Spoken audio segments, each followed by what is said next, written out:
Buonasera a tutti, io sarò molto breve così non rubiamo spazio e tempo a Gail e il resto degli interventi per cui vi siete collegati. Io sono Gianluca Baldoni, mi conoscete penso quasi tutti già da tempo, lavoro con sacerdoti al servizio attrattività e internazionalizzazione della regione Emilia-Romagna. Siamo i finanziatori di questa iniziativa insieme attuata da Arter e programmata e progettata da Arter in collaborazione con la regione, iniziativa che appunto ha come target, come focus principale il mercato degli Stati Uniti, un paese che per noi rimane prioritario. È stato oggetto negli ultimi anni di numerose iniziative e continuerà a esserlo anche negli anni futuri. Gli Stati Uniti sono un paese prioritario in particolare sotto il profilo delle collaborazioni in ambito scientifico, di ricerca e sviluppo e innovazione, nell'ambito della promozione delle collaborazioni con imprese innovative, con le start-up, quindi insomma con un ampio mondo che è ben rappresentato anche nella nostra regione. Arter ha condotto con il finanziamento della regione una serie di iniziative anche in passato, a partire dagli interventi in Silicon Valley, iniziative di formazione, e di avvicinamento alle modalità di business che si fanno, le modalità che si usano per fare business negli Stati Uniti, già con diversi programmi. Questo è un altro di questi programmi, di questi esempi. Come dicevo prima, anche negli anni successivi, insomma, gli Stati Uniti continuerà a essere un mercato target per noi di notevole importanza, e quindi ci saranno ulteriori iniziative veicolate sia attraverso Arter come questa, o anche più specifiche. Speriamo infatti che si possa riprendere l'attività anche con missioni in presenza, quindi non solamente più digitali, con interlocutori di quel paese, e quindi insomma poi potranno essere costruite e realizzate missioni e programmi che facilitino gli incontri fra di voi, fra imprese, fra laboratori e centri di ricerca della nostra regione e controparti qualificate di quel paese. Ecco, per avere un'idea di quello che si può anche negli anni prossimi avere o realizzare, è stata pubblicata da poco sui siti della regione la strategia cosiddetta Emilia Romagna Go Global, che appunto sintetizza priorità paese e principali linee di intervento che si seguiranno anche nei prossimi anni, nei prossimi 3 anni. Vi invito, se siete interessati, a consultarla sul sito, e rimarremo sicuramente in contatto attraverso Arte per le iniziative che cercheremo di sviluppare nei prossimi mesi. Vi ringrazio, vi auguro a tutti buon lavoro e cedo la parola a Sara per iniziare le attività di questa serata. Grazie ancora. Grazie Gianluca. Io lascio subito la parola a Gail. Il workshop di oggi è il primo di una serie, avete il programma, ma vi manderò costantemente degli aggiornamenti anche con dei maggiori dettagli. L'obiettivo è quello appunto di farvi conoscere ulteriormente l'ecosistema americano in generale da un punto di vista comunicativo, ma anche nello specifico riguardo alcuni attori. Oggi la nostra speaker, la nostra formatrice è appunto Gail, che collabora con USMAC, società con cui noi lavoriamo da tanti anni in Silicon Valley, e appunto il tema è Cross-Cultural Communications.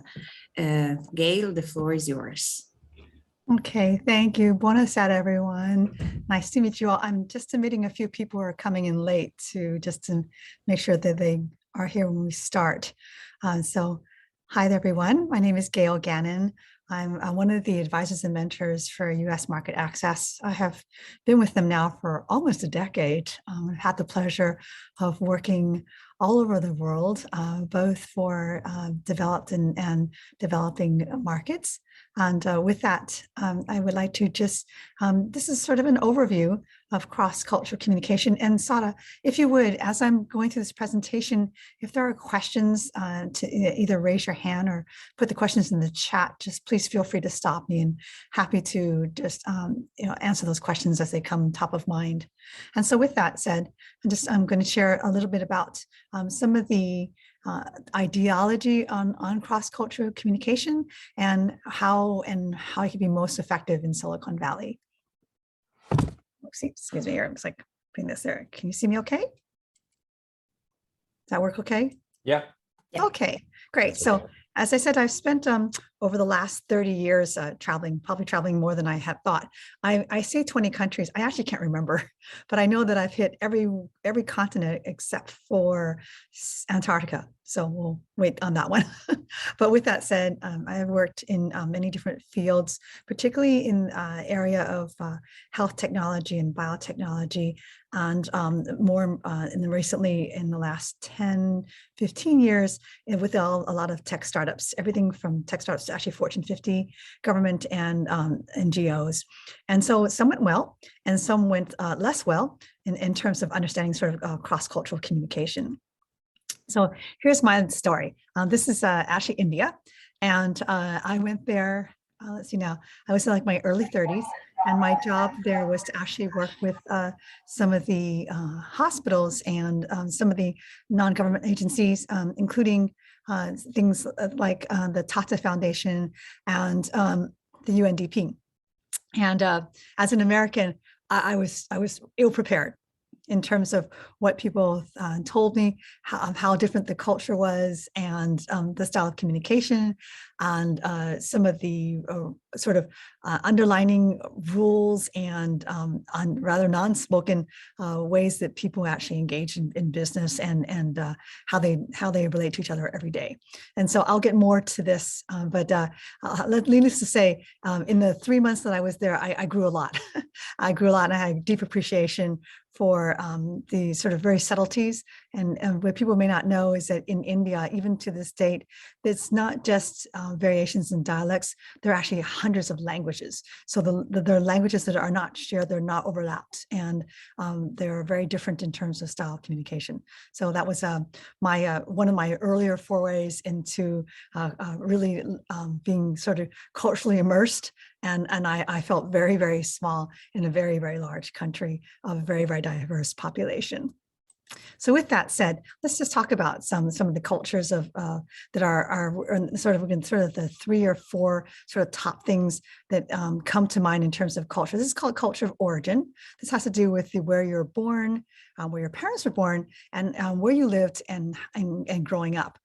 They tend to form a lot of your formative values and some of the underpinnings of how you sort of transact or relate to people at more of a gut level. And then also it has to do with where you lived in terms of your location, whether even not just in as far as country, but as far as regions, and whether it's urban or rural. And that also makes an impact on some of your formative values that you have used in terms of just very gut reaction and how you relate to people. And it's very interesting, and it's very subtle. And sometimes you don't even know that you're doing that. It's just a natural reaction. And that's just actually a way of surviving, right? So early survival skills as a young person. So the languages are spoken here. So here's an example of some of the sort of divergencies, and just in terms of what's called speaker confirmed languages versus listener confirmed languages.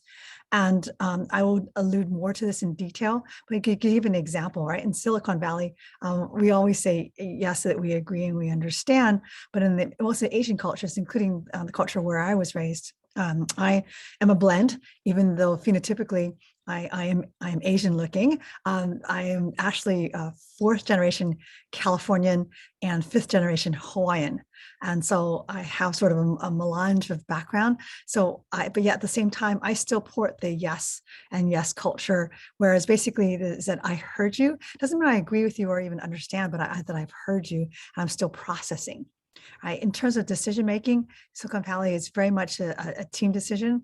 But if you talked about my family household, right, very much my father was the patriarch, and he ruled and he made the ultimate decisions in the family, as much as to the dismay of the rest of us, and coming from a very large family. In terms of first customers, they find it's often secondary players to looking at ways to get into the market, channel. And in the Asian culture, they go straight to the market leader.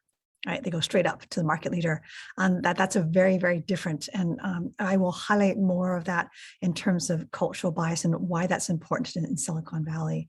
In terms of service level, it's straight on. It's basically we try to be very responsive. We are probably even more responsive than most people would like sometimes in terms of a culture. That might just seem a little bit abrupt for some cultures, and for other cultures, they're pleasantly surprised.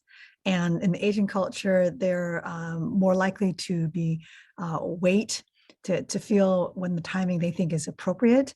And that again may be culturally fitful for some, and for others, they may be like, well, why haven't they respond to us? Okay, so this is another type of way to think about culture. It's rule-based or task-oriented versus relationship-based. And as you all know, right, in the United States, we're very much more task-oriented. We very much follow rules. Rules are supposed to apply to everyone equally, although sometimes some more equally than others, and other versus relationship-based.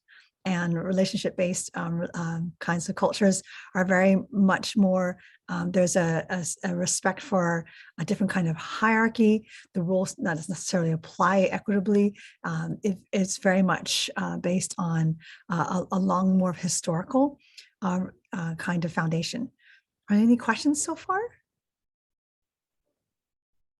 Sara, any questions over there? I can't see. No, go ahead. Okay, all righty. Again, feel free to stop me at any time. So I'm going to pull these things out here instead of clicking through it. It makes it a lot easier so you can have a chance to absorb it all. Work it all through here. That's better. Okay. One more. All righty. So this is a culture of education. And typically speaking, most of us are on the Western world, we're schooled in more of an engineering type where it's very didactic and it's very, again, very structured. There are specific answers that are the right answers, and you're rewarded for those specific answers. And in some respects, even though we say, engineering and there's supposed to be a creative aspect, there's a lot of construct around that, and there's a lot of structure in terms of the creativity. And so, engineers are really trained to drive for perfection, and they're rewarded for that kind of perfection and perfectionistic kind of attitude, right? And that sometimes can in fact constrain creativity, right? And they're not even aware that they're being trained this way. Scientists are the same. And so I'm trained as an infectious disease epidemiologist. And so very much highly structured. There were very much one right way to come to an answer and one way to approach a solution. Right. But if they're on the converse side, when you're looking at entrepreneurs, the mentality is quite different, right? In fact, if anything, what we encourage in terms of teaching in entrepreneurs is to have a mentality that they're, you're risking, and risking is good, and it's okay to be wrong. In fact, the idea is that fail often and learn from your failures, and that way it actually helps you in terms of unlocking your creativity. There's a different kind of mindset in terms of ethos of being good enough. In other words, it's sort of an 80-20 rule that you don't have to strive for perfection. The idea is get it out there, get it to market, test it with customers, take the early feedback and iterate again, keep iterating, right? That's the idea. The idea of asking for help. In other words, that you're not the expert. And in fact, most people succeed because they have the right team and the right composition of expertise and experiences they wouldn't otherwise have. So there's this really a different openness of learning. That the culture encourages this. In fact, the idea is to be very collaborative, and there's an equal weighting that people offer their expertise and experiences that have value. So it's not hierarchical in that nature, and the team itself is actually rewarded for being able to provide that kind of input. And so everyone is truly a resource. So here's some of the rules of engagement that I would like to put out for you in terms of just setting it out now. And we'll talk more about this in detail, but I just want to let you sort of sit with this. And so I'll read through some of them that are most important, at least from my experiences. By the way, I'm a Silicon Valley native. I'm born and bred here. I know lots of people don't think that people actually born and actually live here. I grew up here. I went to school here, and I'm back and I live here now. And so one of the things that's important is this pay it forward mentality. What that means is that everyone does their best to help everyone without any kinds of thoughts of having people pay you back. We feel that as we help other people, there's a reason. There's twofold reasons. One, it does build a relationship of trust, but as importantly is that you find that as much as you are a resource to other people can eventually be a resource to you. But it's not done in that nature that you're expecting that. It's just that you know further along the way that by doing this, that sort of like what the philosophy about raising all boats. So think about all boats on an ocean, and not just one boat gets raised, but all boats get raised. So when you provide this kind of collective wisdom to other people, that it actually raises the awareness and consciousness and level of productivity for all. And that's really a good thing, because eventually it'll benefit you too. The art of storytelling, very similar to how I'm talking to you now, right? It's not just giving you facts, it's giving you facts in context. Why that is that if you remember as a child how you really enjoyed your parents reading stories to you, and you had the benefit of that, there's a lot to be said by storytelling, because it actually, in fact, helps in terms of neural hardwiring, and implants the memories and provides a basis for which you can retrieve this information and be able to apply it. So we communicate here very much in a storytelling fashion. And I think that's actually very common, actually, among the Italians too, and also the French. So we share that in common. It's very relational. It's very palpable, and it becomes actually very real. So it's not just about telling facts. So that's going to be something that's very much to your advantage when you do business in Silicon Valley. And Sada had mentioned a number of you have done business in Silicon Valley. And so I hope that this is not new information, but hopefully reinforces some of the things that you've experienced here. The other thing that it's become much more the norm, and I'm very grateful to hear that, is having to do with diversification of networks. So people like the idea that that they actually take people in different backgrounds, they have different origin experiences, they have different cultural experiences, because we believe that diversity actually fuels not only productivity and creativity, but also longevity and sustainability, and helping companies to thrive, not just now, but over time. So not just diversity in gender, but diversity, I mentioned, in culture and ethnicity and experiences. And so you see that sometimes you'd be pleasantly surprised that some of the best startups and ones that have taken off and have done very, very well have a very diverse team. They come from very different backgrounds. Sometimes they're the same, but most often than not, you'd be surprised that their underpinnings of their origin are very, very different. And that brings that really is a great fodder for creativity. The other thing that's I'd like to sort of mention, and this is something that's important, is seeking fairness in the deal. What I mean by that is when people go into any kinds of negotiations, they try to look at a balanced perspective in the actual relationship or collaboration. Why is that important? Well, that's important because they feel that if someone feels left out in the transaction, then it's going to impact the level of productivity, level of the relationship. And we're betting on the synergy. So 1 + 1 is actually equal to 3, not 1 + 1 is equal to 2. And so keep that in mind as you build your relationships and develop partnerships in the Silicon Valley. And we'll get back to more of this. But in the meantime, are there any questions? Okay, no questions. Well, Gail, sorry. Yes. Just please, can you speak a little bit slower? Absolutely. Thank you very much. Thank you. Absolutely. Yeah, please, by all means, slow me down if I am talking Thank too you. fast. So were there any specific questions, Valeria, that you had that I either talked prior? Not really. I'm just following. Thank you. Okay. And I'll make sure that this deck is available to Sada so that she can share it with everyone. Okay. So that you don't feel like you have to take any notes. Thank you very much. Sure. Absolutely. Anyone else? Okay. So everything is a matter of perspective. And I'd like you to sort of just sit and look at this for a bit. And what do you see? Someone just call out. What do you see? Have you seen this before? No, never. I answer. Okay. It's Valeria. Well, I see. In fact, first I saw somebody playing a saxophone, maybe. Yes. And then a face. Okay. Right. And what do you see more predominantly? Now the female profile. Okay. How about for others? I read somebody saying a saxophone player.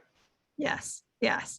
So a lot of what you see is not just a matter of perspective, but it's a matter of patterning of what you have in your own experiences and your natural gravitation to things. Another one, you've seen this. This is popular. What do people see? Profiles, in my case. Okay. Anyone else? Anyone see like a pedestal? Yes, in the middle. White. Yes. Yes, the white space, right? Exactly. So here's this funny little clip, right? Depending on how you think about your dog, and I'm a pet lover. So an example of that is that my dog is my companion. She's part of my family, but some people, they think that, maybe the pet is, or the dog is perhaps something like an accessory, like arm candy. Some people think that the dog is a way to protect the family, right? Or several perspectives that, depending on the time or situation, your perspectives can change.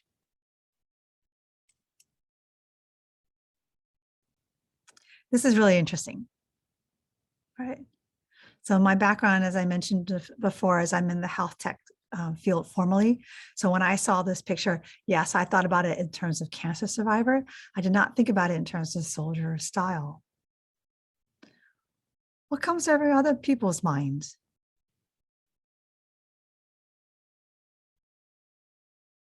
If you saw this person in front of you, what would you think? Maybe he's young. Okay. Definitely not, young guy. Young guy, okay. Anything else? It can be a fashion victim. Fashion victim? Okay. Okay. Anything else?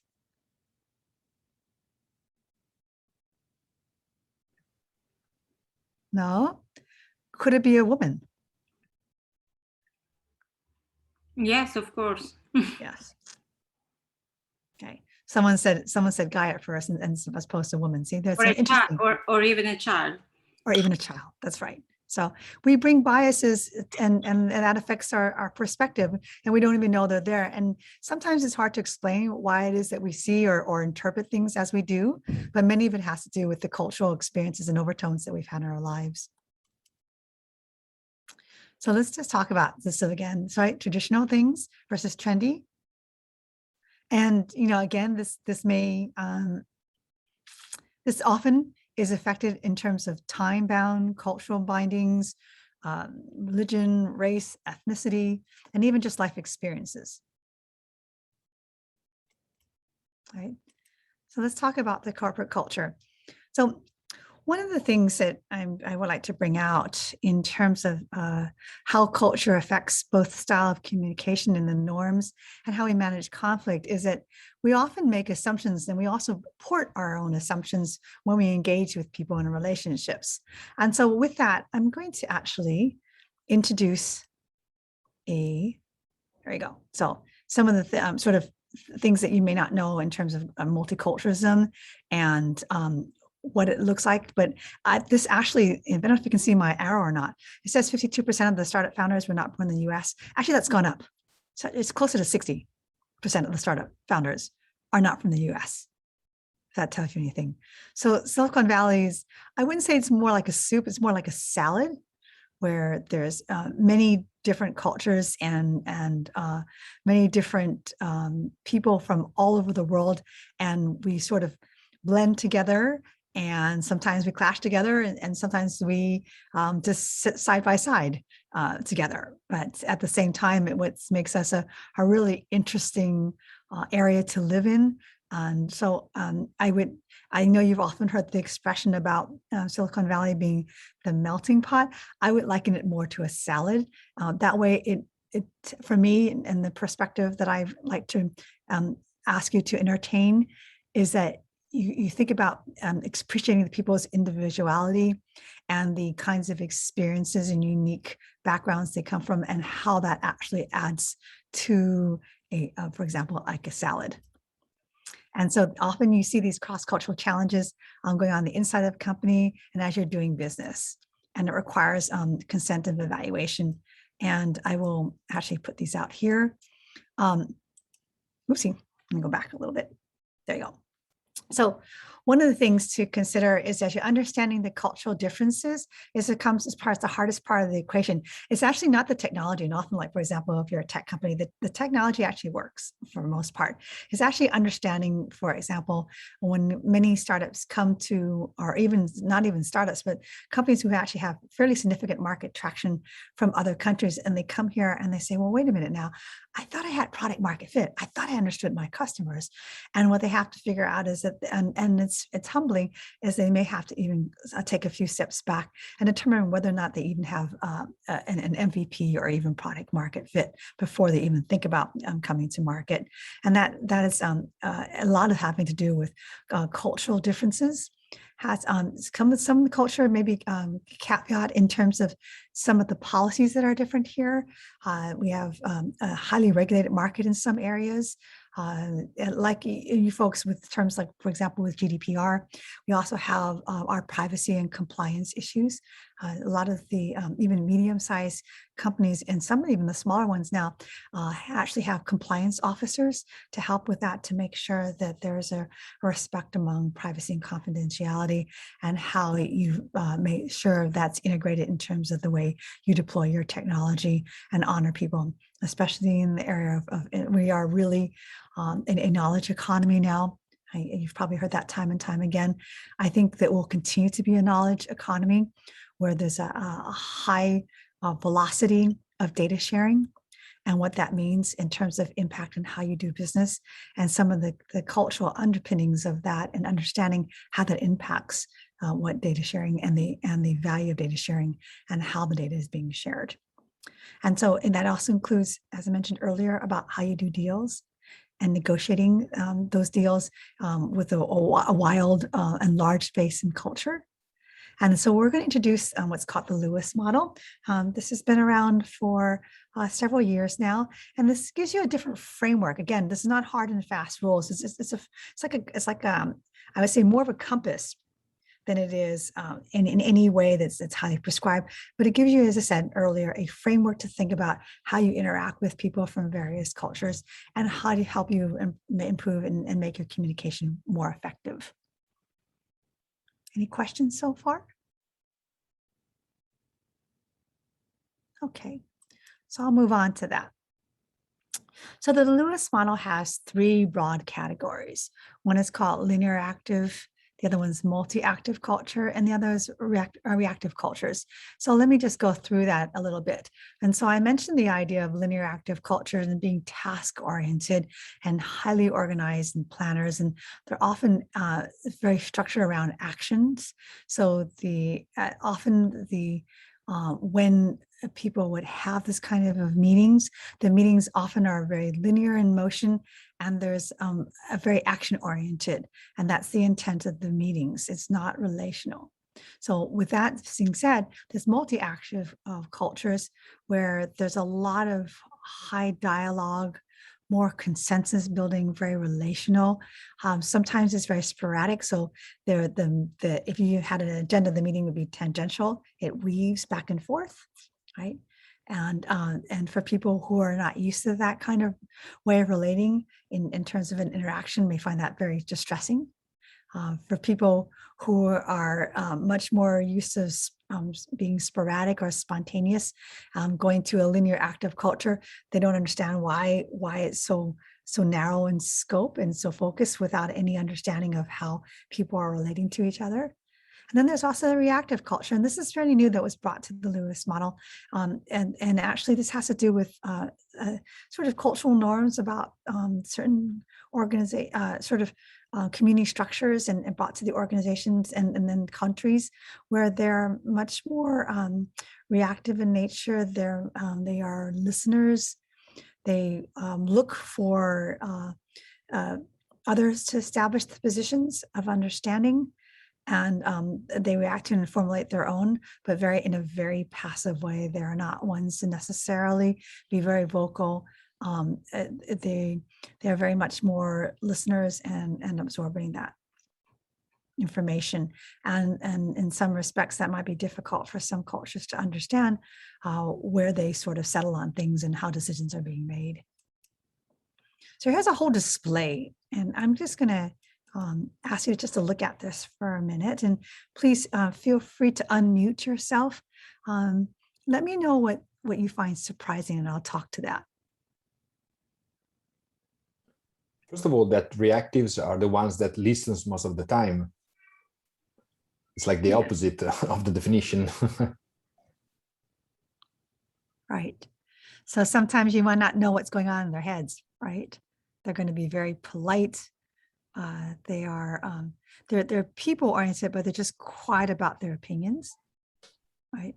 And sometimes they can be very difficult to read because they're very conscientious about their body language, including facial expressions, right? And namely because culturally they're thought that's the polite way to interact, right?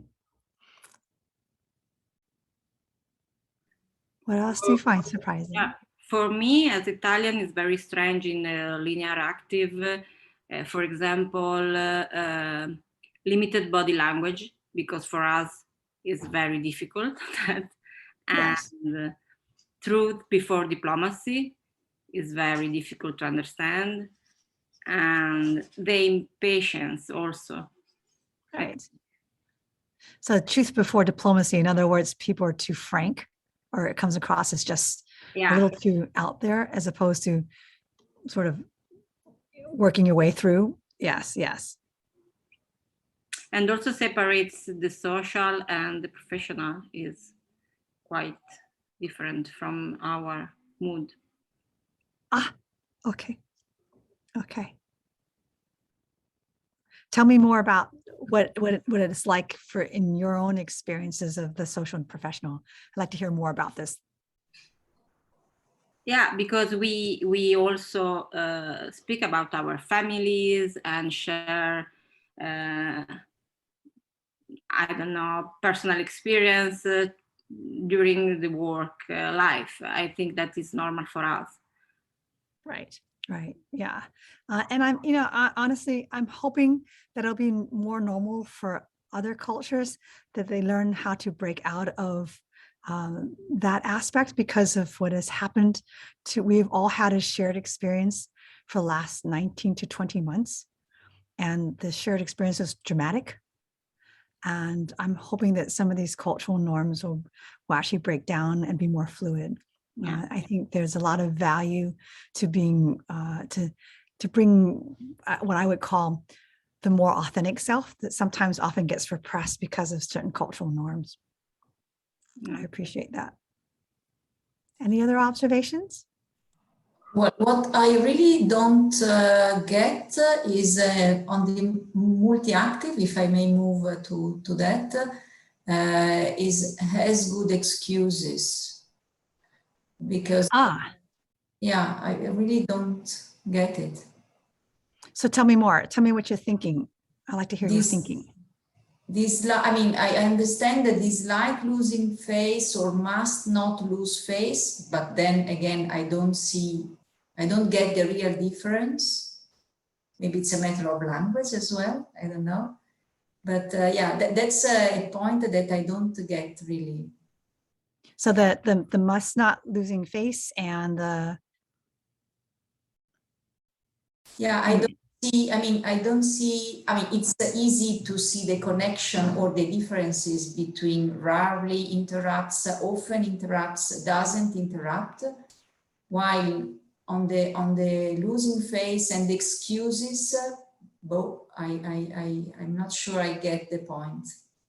Okay, so I think, so depending on, I'll give you an example. Okay, so I'm a mother, I have 2 boys, right? And they both are in school, right? They go to school, and sometimes things happen, right? Where someone gets sick, or I need to go tend to them, and I'm the only one that has to pick them up, right? So these are I would say they are valid excuses, but in a more linear reactive place, they're just they are less tolerant for that kind of thing because they're not relational in that way. Does that make sense? Okay, I think those are good, and they are, and in that culture, in a multi-reactive, those are good excuses, right? They're like, that's family. I'm taking care of my family, right? But in a linear reactive, the rules are more narrow. And let's say, for example, someone says that, you're expected to be at work from 9 to 5. No excuses, right? Everything else can fall by the wayside. And again, I'm hoping that with the last 20 months of experiences that are the shared social and dramatic experiences that we all have, there's going to be a softening and a blurring, where there's going to be hopefully more humanistic approach to how we relate to each other. But this was, as some of it, I think, came out of a sense of some of the other underlying philosophies in terms of trading efficiencies for relations, for example. Does that make sense? Okay, I think I understand. Yeah. But again, we'll see what's going to happen. These paradigms were done before the pandemic, several years prior, and we'll see what happens. As I said, I'm hoping that we'll all be able to have better ways and easier ways of relating to each other, and more empathetic. But then, that's my bias. I think that there's a lot to be said by that. I think we have a lot to learn from all of each other. So here's what it looks like in terms of some by countries. I'm sure you're not surprised to see some of this. Yes, and you're absolutely right. One of the interesting things that has come up now in terms of ideology, and I really appreciate this, is as you all are looking in and supporting startups and companies, and particularly tech startups, is the involvement of, and I don't know if you've seen or heard about it, it's called Tech for Good. And so the idea of Tech for Good is not just the technology for sustainable development goals, but understanding the assumptions that belie, for example, artificial intelligence or machine learning. What are the assumptions or algorithms that belie that causes the people to have different answers, right? Different answers that they probably maybe either intended or unintended consequences of how the algorithm was built. So great observation. And that's an example of this, where, again, these are some assumptions that this particular author or scientist made that don't really relate and actually doesn't even reflect some of the cultural context, right? He missed a whole paradigm. Okay, and that's what it looks like in an overall map. Again, maybe totally outdated, right? That's maybe sort of a good thing. Mm-hmm. All right, and this is a little closer look.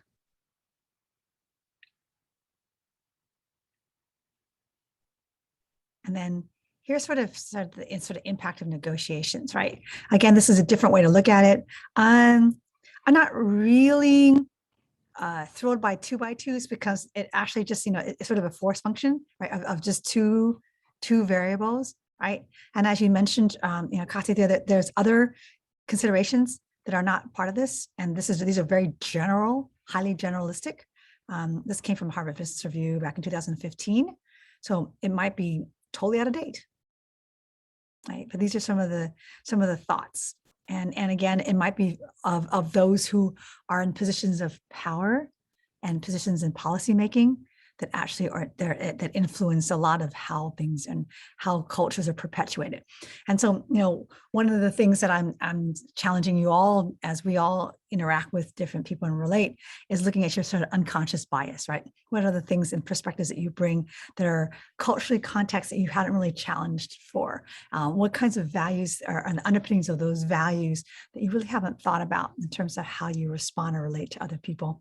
And it's super hard, right? It's super hard to be very intentional and to think about how you, and so even the language you choose, how you phrase it, your intonation, the timing of what you say, when in terms of not only when you say it, where you say it, the context of who you say it to, the people for whom you relate to. It's a lot of thinking, and at the same time, being a study of that, being a learner of those kinds of ways that you relate to people really helps you to be much better at not only establishing good trust and longer term relationships, but also it's very good for business as well. So it's a lot to think about. And I said, this is just a framework. I will send this to you. Please, I'd love to hear feedback in terms of other frameworks of thinking in terms of culture. Again, this is just an example. And by all means, it can be highly general, and I'm sure that it's changed dramatically. And I'm hoping that it'll continue to change over time too, so that more cultures can feel that they can be more authentic in themselves and being able to express and be able to relate to other people and on the basis of trust. So that's my talk.